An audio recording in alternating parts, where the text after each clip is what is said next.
Dear students, in the previous module we have studied about what is meant by elimination reactions.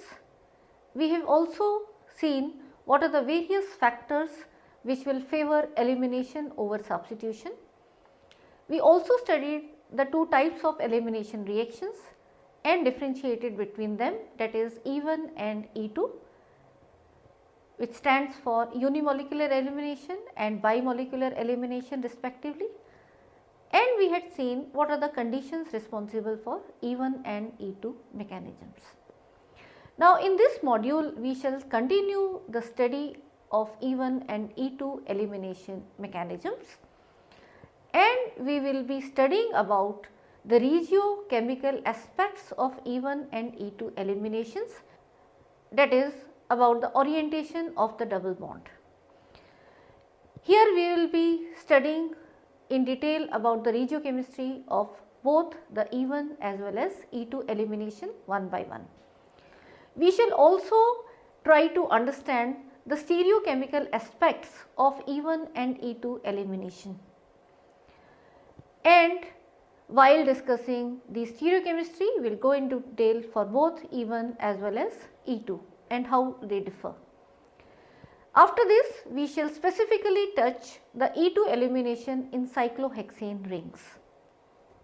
The E1 and E2 eliminations present a fair degree of regioselectivity and stereoselectivity, which are governed by their mechanistic aspects. Now, before proceeding to a detailed discussion on these aspects, let us recall the main features of E1 and E2 eliminations as we have studied in the previous module.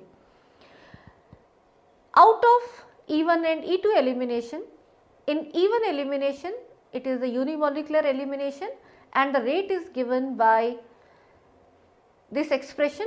As you can see here, it is directly proportional to the concentration of the substrate. But on the other hand, in E2 elimination it is a bimolecular elimination and the rate expression is given as shown here, where the rate is directly proportional to the product of concentration of substrate as well as the concentration of the base.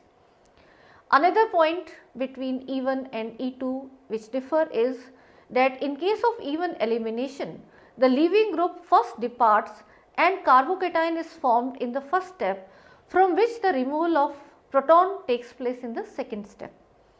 On the other hand, the E2 elimination is a concerted process. On the other hand, the E2 elimination is a concerted process.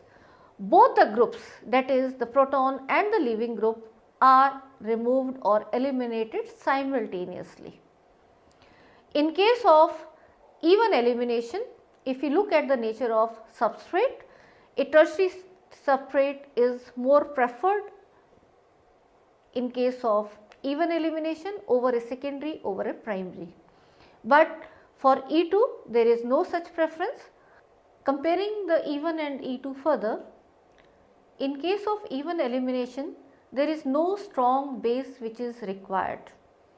On the other hand, in case of E2 elimination, the stronger and bulky bases in high concentrations will prefer the E2 over E1. Another factor is the leaving group, and looking at the E1 elimination, it is strongly dependent on the leaving group. Hydroxyl can be converted into a better leaving group via protonation by use of an acid. On the other hand, in case of E2, hydroxyl can never be a leaving group for E2 elimination. And looking at the stereochemical requirements, there is no stereochemical requirement for E2. On the other hand, for the E1 elimination to take place, the leaving group must be trans to the proton which needs to be removed, that is the anti-periplanar arrangement has to be there. Now, let us continue the study going into the details of regiochemical aspects of E1 and E2 eliminations, that is focusing on the orientation of the double bond. During elimination reaction, a double bond is generated, as you know. So, one is concerned with the regiochemistry, that is the formation of structural isomers having different positions of double bond. Elimination reactions may be either regiospecific or regioselective. Regiospecific elimination reactions produce only one isomer of an alkene. Regioselective elimination reactions, on the other hand, form different isomers, but the quantity of one isomer is mostly or usually more than the other, and this in turn depends on whether the reaction prefers to eliminate only one particular beta hydrogen or a mixture of beta hydrogens. If an elimination reaction produces the more highly substituted alkene, the reaction is said to follow the Sage's rule. That is, a more substituted alkene being more stable is the preferred product. On the other hand, if the elimination reaction forms the less substituted alkene, then in that case the reaction is said to follow the Hofmann's rule. And a number of factors, including the nature of substrate, the leaving group, reaction conditions, etc., determine what rule a given reaction may follow. That is, whether it will be taking the Sage's rule or it will be following the Hofmann's rule to form the corresponding alkene. Now, let us understand in detail the regiochemistry of even elimination, that is the unimolecular elimination. The even eliminations are regioselective and generate the alkene that has the more substituents as the major product. Thus, the even reactions follow Sage's rule, and this is due to the fact that in even eliminations, leaving group departs to produce first a carbocation in the first step and later on in the second step the deprotonation takes. Thus, the direction of the double bond is determined almost entirely by the relative stabilities of the olefins produced via elimination.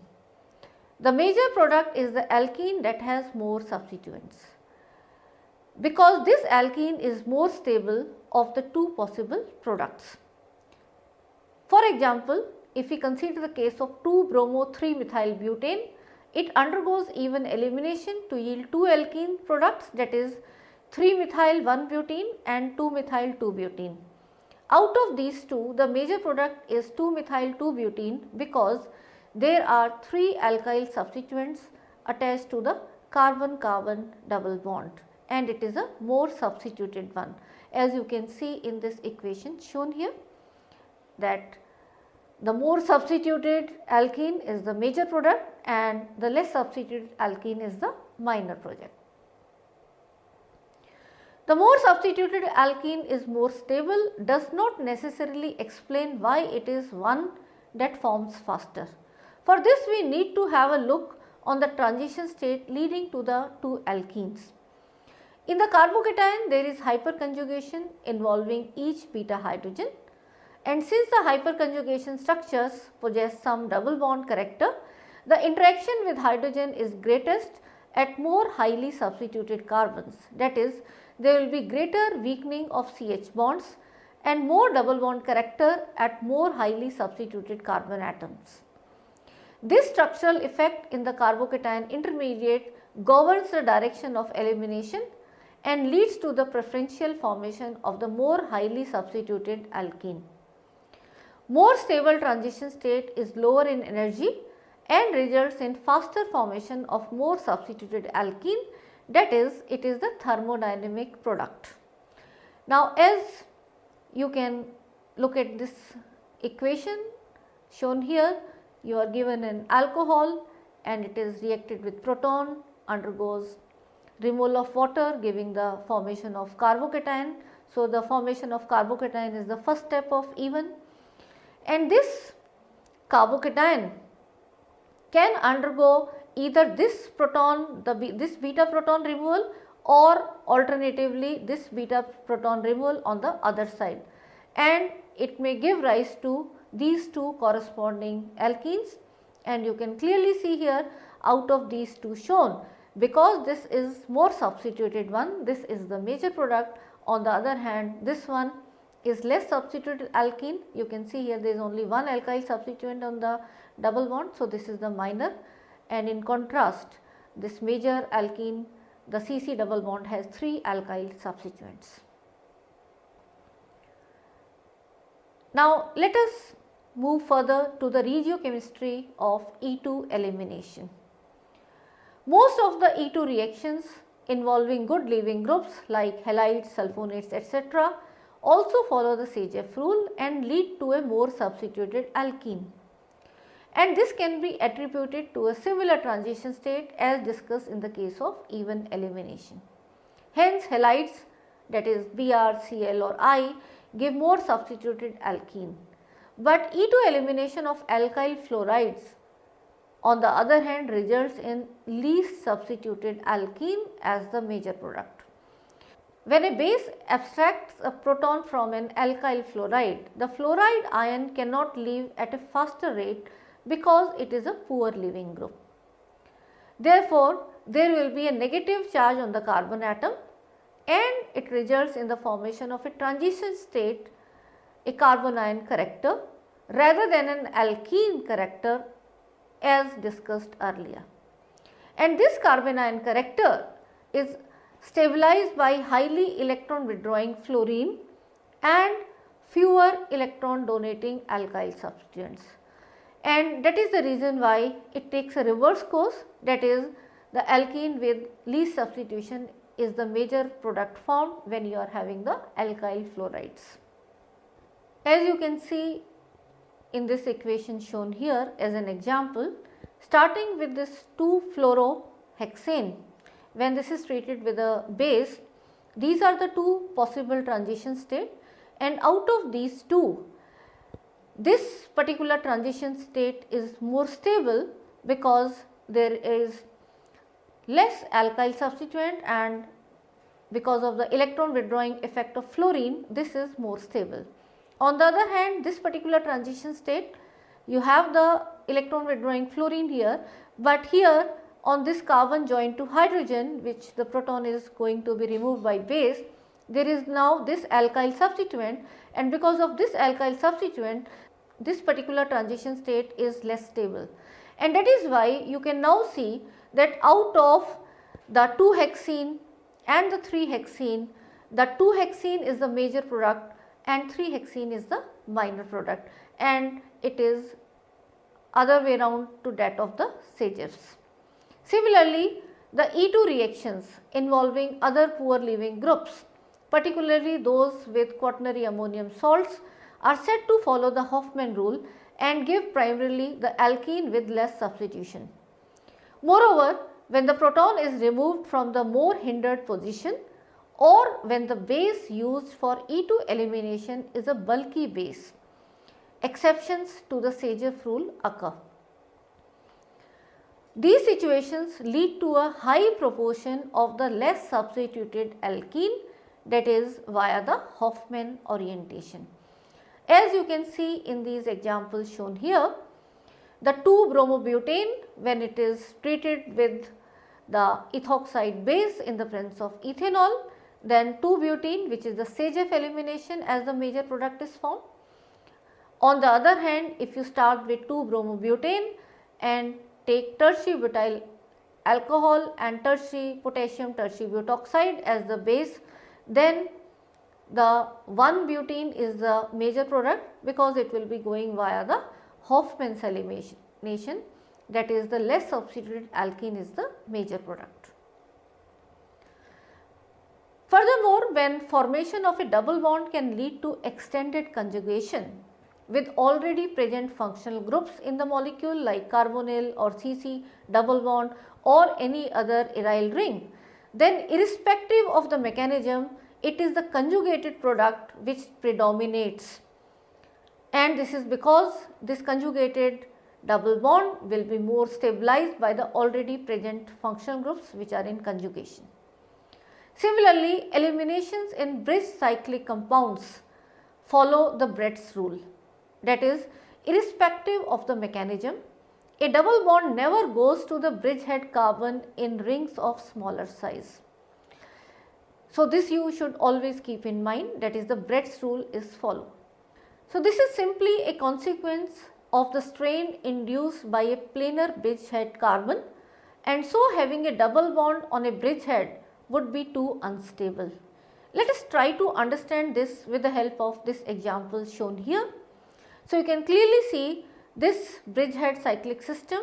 When this bromine along with H, it undergoes elimination, then out of these two products shown, the first product you can clearly see is the major product and not the double bond, where the position of double bond is on the bridgehead. So, you have to keep this in mind, that this is the Brett's rule, that is irrespective of the mechanism, a double bond is never formed at the bridgehead carbon in ring size which are smaller. Now, let us now move after the regiochemical study to the stereochemical aspects of E1 and E2. The E1 reaction mechanism, as we know, is a two-step process that involves the SN1 mechanism, and it usually loses all the stereochemistry of substrate in the starting of the reaction. On the other hand, the E2 mechanism is a concerted mechanism, and this requires specific conformation of the substrate and allows the orbitals of broken bonds to overlap the orbitals of the being formed bonds. It is only when the orbitals overlap, the electrons flow smoothly from the bonds which are getting broken to the bonds which are getting formed, and then and only the reaction takes place. Now, these aspects of elimination reaction, let us go into more detail, and for that let us first look at the stereochemistry of E1 eliminations in detail. Now, considering the geometrical isomerism of the E1 elimination product, usually the formation of E alkene, that is the trans alkene, is favored over the Z alkene or the cis alkene. Now, this is due to the steric factors of the transition states leading to these possible geometries, and out of these favoring the E geometry, because the substituents can get farther apart from each other. So, E alkene forms faster, and that is why that is the major product. As you can see in the example shown here, in this particular alcohol, when it is treated with sulfuric acid, the two possible E and the Z products, out of these two you can see the E is formed in 95% ratio and Z alkene is only found as 5% product, and this is attributed to the in between transition state. You can see the E alkene is formed, which is the low energy transition state, and the Z alkene is getting formed via the high energy transition state, and out of these two the low energy transition state will be responsible for the major product. Let us now discuss the stereochemistry of E2 eliminations in detail. As discussed just now, the E2 elimination requires a stricter stereochemical requirement to be there before the E2 elimination can take place. The alkene is formed by the overlap of the CH sigma bond with the CH sigma star anti-bonding orbital, that is where X is the leaving group. The two orbitals must lie in the same plane for best overlap, and there are two possible conformations for this, that is the hydrogen and leaving group are either syn periplanar or they are anti-periplanar. As you can see in the structure shown here, these are the two possible positions, the H and the leaving group X. You can see they are on the same side, the eclipse format, which is the syn periplanar, and in the anti-periplanar you can see clearly the Newman structure is telling you that H and X are as the staggered conformer. Now, out of these two, the anti-coplanar conformation, that is the staggered conformation, is more stable. Thus, most E2 elimination occur when the substrate is in the anti-coplanar conformation, and this can be illustrated further with the help of these examples. Let us first consider the Syn elimination, and in the structures shown here you can see this base, the B minus shown here, is taking out this hydrogen and the leaving group and H are in the eclipse format, they are on the same side here in this conformation, and then this leads to this transition state, and as this goes out, these 4 other groups will be giving rise to the substitution around the CC double bond.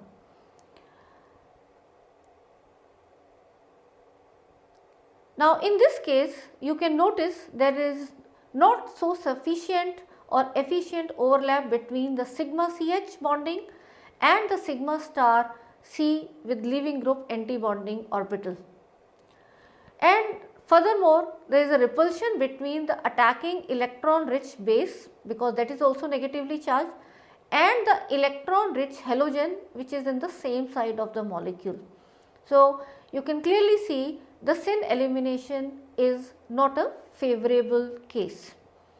On the other hand, when you consider the anti-elimination to happen as shown here, the base which is shown here by B minus is taking out this beta proton, and in relation to this hydrogen or beta proton, the leaving group is positioned anti to it, that is, it is the anti-periplanar arrangement, and in this anti-conformation, this will further lead to this intermediate transition state, and simply the H and the leaving group, they go out and you get corresponding formation of this double bond, which is this alkene. And in this particular anti-elimination, you can clearly see there is efficient overlap which is possible between the sigma CH bonding and the sigma star C with leaving group anti-bonding orbitals. And furthermore, there is no repulsion between the attacking electron rich base and the electron rich halogen as the leaving group, which are on the opposite side of the molecule, and thus out of Syn and anti-elimination, the anti-elimination is faster. However, when the substrate itself is quite rigid and only one proton is available for taking part in elimination as shown in this figure, for the 2 diastereomers of 1-bromopropane 1,2-diol dibenzene, the E2 elimination can be stereospecific, and the product of the reaction depends upon the diastereomer used for the reaction. So, for case A, as shown here, only the E alkene results. On the other hand, for the case B, the Z alkene results as depicted in this figure. But the second reaction, notice that, is about 10 times slower than the first one, and it is because of the greater steric interaction between the 2 phenyl rings shown clearly in the Newman's projection. So, you can clearly see here in the Newman projection, out of the A and B reaction, in A the 2 bulky phenyl groups are opposite to each other, so there is no steric strain, but in the lower one the 2 phenyl rings are very close and there is steric strain. So, although you are having H and Br anti, but still there are 2 possible diastereomers, and out of these now you will decide which will be leading to the major product by analyzing these conformations and looking at the steric factor, that out of these 2 which is the more stable one. Although the anti-transition state maximizes the orbital overlap and avoids the eclipsing that is present in the Syn transition state, still the latter does occur in substrate where structure of a molecule is itself rigid, and due to this the hydrogen and the leaving group are said Syn coplanar in an eclipse or nearly eclipse conformation. It has been found that Syn E2 elimination is extensive, especially for quaternary ammonium salts. As an example, considering the elimination from the NNN trimethyl norbornyl ammonium ion, as you can see in this equation. It goes exclusively syn and not anti. Further, it was observed that anti-stereochemistry is normally preferred for reactions involving good leaving groups such as bromide and tosylate. With poor leaving groups, for example fluoride or trimethylamine, syn elimination becomes important and predominate. The factors that determine the ratio of syn is to anti-elimination product are complex, but following three aspects are believed to have a say in the reaction outcome, and let us consider these three one by one. First is the presence of a base as an ion pair in the reaction medium, and this encourages syn elimination of anionic leaving groups and can be explained by a transition state where anion acts as a base and cation assists in the departure of the leaving group. So, a non-dissociating solvent like benzene may lead to predominant syn elimination product. The second factor is the steric and conformational effects. As we have already discussed, if steric and conformational requirements are such that anti-elimination is not favorable, then in those cases the syn elimination occurs. For acyclic systems, for example N-beta-beta disubstituted ethyl, NNN trimethyl ammonium ions, bulky beta substituents such as aryl or branch alkyls are present that leads to the formation of a prevalent syn elimination product, as depicted by this equation as an example. The third factor are, that is the stronger base, they exhibit higher proportion of syn elimination. So, in contrast to anti, if you use the strong base, you will have a higher proportion of the syn elimination. Now, after the E1 and E2 detailed study of the regiochemical aspect and the stereochemical aspect, let us now move to the focus of E2 elimination reaction in case of cyclohexane rings. Now, since cyclic systems like cyclohexane have more strict conformational requirements, hence a dedicated discussion on their elimination outcomes is inevitable. The two leaving groups must be trans-diaxial in order to make the anti-coplanar arrangement for the E2 elimination to occur in a 6-membered ring. For example, as you can see in these equations here, the cis-4 tertiary butyl cyclohexyl bromide undergoes E2 elimination at a rate about 500 times greater than the trans isomer, since only the cis isomer permits the anti-elimination from the favored chair conformation. So, you can see the corresponding chair conformation for the cis as well as the trans, and the cis anti-elimination you can see is favored. You can see the position of this H and Br, it is anti to each other, but when you look at the corresponding trans one, then it is not favored. You can notice the Br and H, their removal will not be favored from the chair conformation. Now, let us consider the case of trans 1-chloro-2-methyl cyclohexane. One may predict that it undergoes E2 elimination to yield 1-methyl cyclohexene. However, in reality its E2 elimination generates a double bond only between C1 and C6, leading to exclusively 3-methyl cyclohexene, and this can be explained on the basis of conformational analysis of the starting product, which undergoes ring flipping to get the desired anti-coplanarity requirements for the E2 elimination. Of course, the rate of reaction is slow, as an individual molecule spends only a small amount of time in the required conformation, which is less stable, with the chlorine which is axial. And all this you can see here with the help of this figure, that taking this chloromethyl cyclohexane, you are shown this is the corresponding chair form, and after ring flipping you can notice that this H and Cl are the ones which are anti to each other, and as they go into elimination there is a corresponding double bond formed here. But if you try to take out the hydrogen on the carbon which is joined to methyl, then they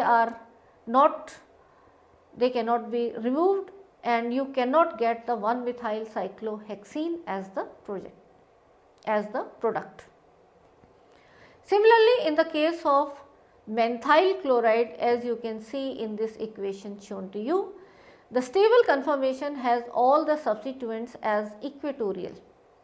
When it is treated with sodium ethoxide in ethanol, it undergoes a very slow E2 elimination via its less stable conformation, having the required anti-coplanar relationship between the two leaving groups to produce 2-menthene as the exclusive product. And you can notice here that this H and this Cl in this chair conformation, they are the ones which will get removed to give you a double bond at this 2 position. However, for neomethyl chloride, as it is already having the requisite diaxial hydrogen and chlorine atoms, as steric hindrance in the transition state of neomethyl chloride, therefore E2 elimination of neomethyl chloride is 40 times faster than the E2 elimination for methyl chloride.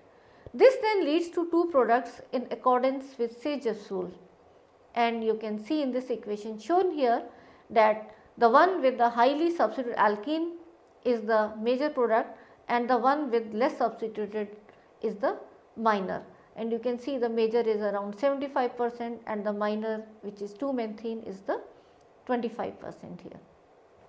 So dear students, let us summarize what we have studied in this module. We have studied that most E1 and E2 eliminations reactions follow the Sage's rule for forming a double bond. That is, the most highly substituted alkene is generally the more stable product and is the major product. A reaction following the Sage's rule is a regioselective reaction. We also studied that E2 reactions involving poor leaving groups, particularly those with quaternary ammonium salts, are said to follow the Hofmann's rule, and they give primarily the less substituted alkene as the major product. We also studied that eliminations in bicyclic compounds follow the Brett's rule. That is, irrespective of the mechanism, a double bond never goes to the bridgehead carbon in the rings of smaller size. For E1 elimination, usually the formation of E alkene is favored over the Z alkene if we talk about the stereochemistry involved, and this is due to the steric factors of the transition states leading to these possible geometries, favoring the E geometry because the substituents can get farther apart from each other. So here also out of E and Z, because E is more stable, the E is getting as the major product. The stereochemistry of an even mechanism is lost due to the formation of symmetrical carbocation intermediate, and if further you have to look for the deprotonation, then you follow the Sage's rule. Leaving group and electrophiles should be in the same plane in the intermediate formation of a E2 mechanism. This also we had studied in detail, and we have seen that the rate of reaction for the anti-coplanar conformation is higher than the Syn coplanar conformation. So out of anti and Syn coplanar, it is the anti-coplanar conformation which is the favored one and leads to the major product. For E2 elimination, the ratio of Syn is to anti-elimination products depend upon the nature of substrate, that is both the steric and conformational effects have to be considered, as well as base the stronger base and presence of base as ion pair, and use of non-polar solvent. So, all this will be favoring the E2 elimination. And we have also studied the application of E2 especially on the cyclohexyl rings, and for cyclohexyl rings the substrate must attain a particular conformation which can satisfy the requirement of anti-coplanarity between the two leaving groups for a successful E2 elimination, and only that particular conformation will be leading to the major product.